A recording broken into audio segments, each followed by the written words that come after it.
Thanks very much indeed for making time to speak to us. In layman's terms, my understanding is that you've essentially backed Nhlanhla Mkhwanazi for a second term as the top cop in your province. Tell us why. Absolutely. Good morning to yourself and to the viewers at home, and the compliments of the new year. In fact, we had a meeting with the National Commissioner on the 31st, and wherein he was soliciting the concurrence on the Lieutenant General Nhlanhla Mkhwanazi as the Provincial Air Commissioner. And I said before even that meeting that I would have no reason not to support the renewal of the contract of the Provincial Commissioner.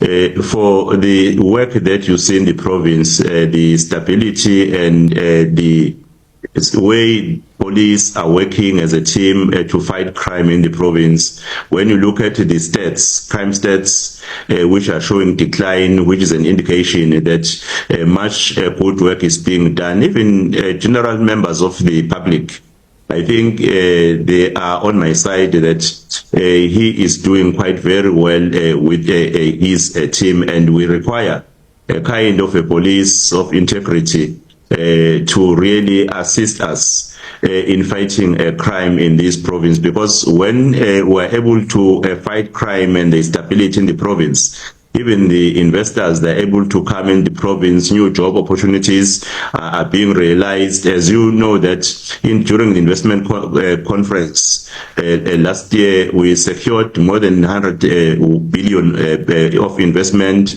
and the Stats SA in fact unveiled that we achieved during the second and third quarter 54,000 new job opportunities. We are believing that if all sectors are working quite well, we will see some improvement in what are the aspirations of the people of the province of KwaZulu-Natal. Yeah. What's your response, Premier, to those who are concerned that police in KwaZulu-Natal, led by Nhlanhla Mkhwanazi, are sometimes overhanded in their response to alleged criminality? In fact, in many instances, people point to the number of suspects that are killed in an exchange of fire with police. In fact, the most recent one being in Inanda, where we're told 5 people were shot dead. There are people who have made allegations, for example, that these amount to extrajudicial killings. Well, allegations remains allegations, but I don't know what can we expect from the police when they are confronted by the barrel of gun from the suspects.